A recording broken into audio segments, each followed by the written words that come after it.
Hey there, fellow seekers of truth. Ever wondered why Moses, the mighty leader who led the Israelites out of Egypt, couldn't set foot in the Promised Land? Stick around, because today we're uncovering the mystery behind why Moses missed out on stepping into that land flowing with milk and honey. Welcome back, friends, to another enlightening episode of the Word of Life. Today, our journey takes us deep into the heart of the Scriptures, specifically the enthralling stories found in the books of Exodus and Numbers. Think of this as a time-traveling adventure, a chance to immerse ourselves in the ancient promises of God to the patriarch Abraham, the awe-inspiring saga of the Israelites' liberation from the clutches of Egypt, and the defining moment when Moses, that towering figure of faith, encountered a crossroads in his remarkable Odyssey. This isn't just a history lesson, it's a voyage into the very essence of faith, repentance, and the divine guidance that shaped the destiny of a nation. So, grab a metaphorical seat in our digital time machine as we soar through the pages of the sacred text. Today's destination? Unraveling the mystery of why Moses, the one chosen to lead his people, found himself standing on the precipice of the Promised Land but couldn't take that final step. Prepare to be captivated, enlightened, and perhaps a bit surprised as we embark on This Is Why Moses Could Not Enter the Promised Land. The Scriptures are about to come alive in a way that might reshape your perspective on the journey of faith. Let's dive in together. Now let's transport ourselves back in time to a momentous promise made by God to Abraham, an oath that echoed through the ages. Imagine standing beneath the vast expanse of the night sky, with God declaring to Abraham that his descendants would be as numerous as the stars twinkling above. This divine covenant, filled with hope and the anticipation of a great legacy, serves as the genesis of our narrative. Fast forward, and we witness a dramatic twist in the tale. The once promised descendants, now known as the Israelites, find themselves ensnared in the oppressive chains of Egyptian bondage under the rule of the formidable Pharaoh. In this dark hour, God raises up a deliverer, none other than Moses, to lead his people out of the shadows of slavery and into the radiant freedom promised to Abraham. The journey to liberation, however, is not without its trials.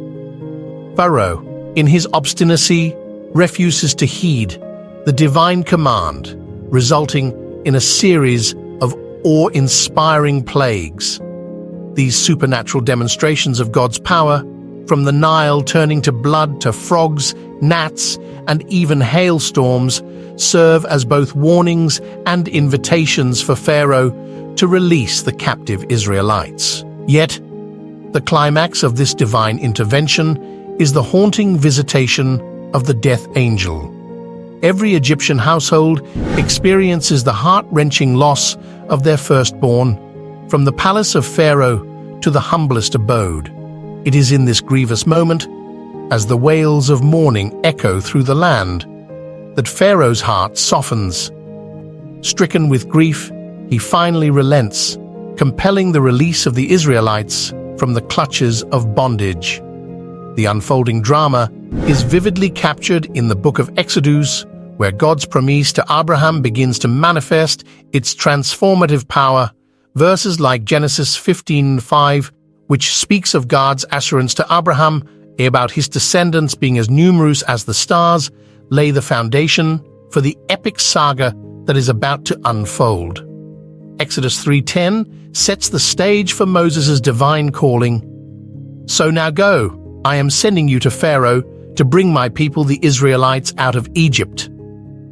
The divine confrontation with Pharaoh, the cascading plagues, and the poignant climax with the death angel are meticulously chronicled in Exodus chapters 7 to 12.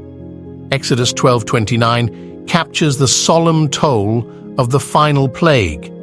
At midnight, the Lord struck down all the firstborn in Egypt, from the firstborn of Pharaoh, who sat on the throne, to the firstborn of the prisoner, who was in the dungeon, and the firstborn of all the livestock as well.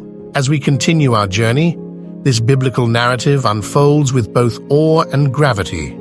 revealing the intricate threads that weave together God's promises and the unfolding destiny of the Israelites. The echoes of divine intervention and the weight of Pharaoh's reluctant surrender linger in the scriptural verses, beckoning us to delve deeper into the profound tapestry of God's plan for His people.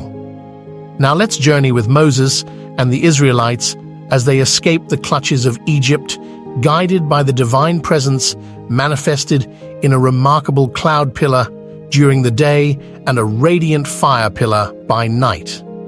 This celestial guidance is not just a picturesque backdrop.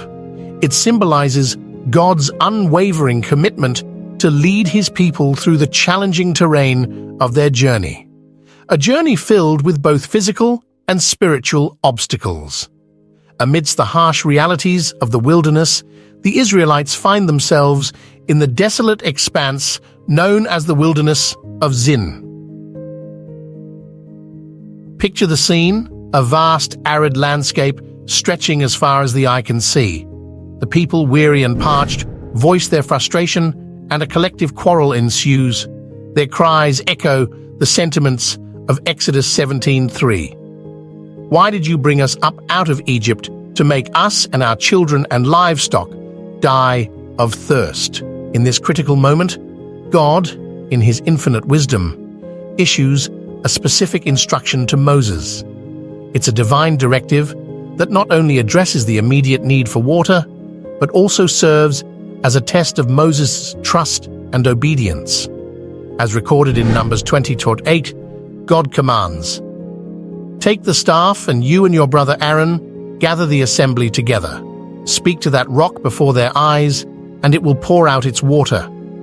However, in a moment of frustration and perhaps fatigue, Moses lets impatience override obedience. Instead of speaking to the rock, as instructed by God, he strikes it with his staff. This seemingly small act carries significant consequences, revealing the weight that obedience holds in the divine plan. The repercussions of this moment of disobedience are profound. God, disappointed in Moses' failure to fully trust and obey, delivers a sobering pronouncement. In Numbers 20:12, God declares, "Because you did not trust in me enough to honor me as holy in the sight of the Israelites, you will not bring this community into the land I give them." Moses, the faithful leader who had navigated the Israelites through the trials of the wilderness, finds himself facing a personal consequence for this lapse in obedience. The promised land, glimpsed from afar, becomes an unattainable destination for him. This narrative, etched in the verses of Numbers and Exodus, serves as a poignant reminder of the importance of unwavering trust and obedience in our journey of faith. It echoes themes found in passages like Deuteronomy 32:51, "For both of you betrayed me with the Israelites at the waters of Meribah, at Kadesh, in the desert of Zinn." This episode also foreshadows the New Testament teachings on the significance of faithfulness and obedience in our relationship with God. Now let's venture into the illuminating insights that the New Testament provides, unveiling the profound symbolism behind the rock in the desert as a foreshadowing of Christ. The connection between the Old and New Testaments unveils a divine narrative that transcends time and points towards a deeper spiritual reality.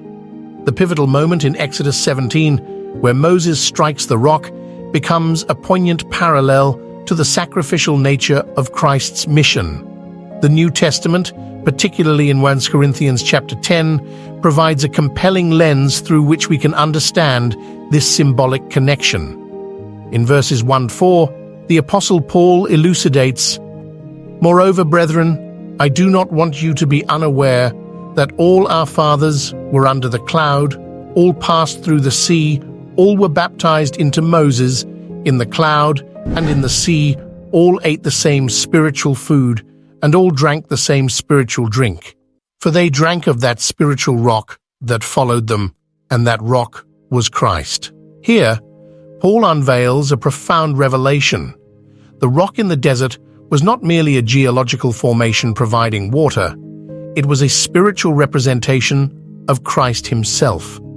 The imagery of drinking from the spiritual rock echoes the themes of living water found in John 4:10, where Jesus says, "If you knew the gift of God and who it is that asks you for a drink, you would have asked him, and he would have given you living water."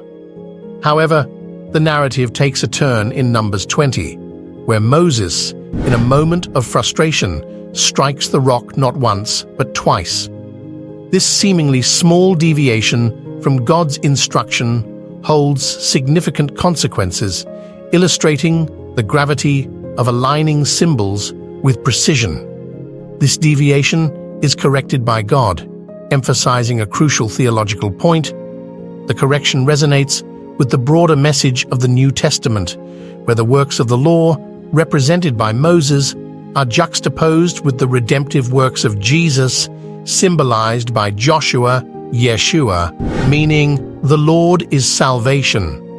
This draws a parallel to salvation not being achieved through adherence to the law, but through faith in the finished work of Jesus Christ. The book of Hebrews reinforces this truth, stating in Hebrews 10:10, "And by that will we have been made holy, through the sacrifice of the body of Jesus Christ, once and for all." In conclusion, the journey through the wilderness of Zinn and the striking of the rock by Moses offer us profound insights into the intricacies of faith, obedience, and the meticulous symbolism woven into the fabric of biblical narratives. So why could Moses not enter the promised land? The answer echoes in the rocky expanse of the wilderness of Zinn. Moses, in a moment of frustration, chose to strike the rock, deviating from God's specific command to speak to it. This deviation carried weighty consequences, a divine decision grounded in the principle that obedience and trust in God's directives are non-negotiable. As we reflect on Moses' journey, we find solace in the promise God made to Abraham. Despite Moses' inability to step into the promised land, God's covenant with Abraham remained unbroken. The promise of an innumerable lineage, more numerous than the stars, found fulfillment through the generations that followed, ultimately culminating in the arrival of the Messiah, Jesus Christ. So, my friends, as we navigate our own wilderness experiences, let us heed the lessons from Moses' journey. Let our faith be unwavering, our obedience precise, and our trust anchored in the unchanging promises of our faithful God. The story of Moses teaches us that our journey may have its challenges, but God's promises endure, guiding us toward our spiritual promised land. Thank you for joining us at the Word of Life. Until next time, may your journey be filled with the light of God's truth and grace. If you found this journey enlightening, don't stop here. Dive into our other videos where we unravel more biblical mysteries and explore the timeless wisdom found in God's Word. Your next adventure is just a click away. Until next time, stay curious, stay faithful, and keep seeking the Word of Life. Cheers.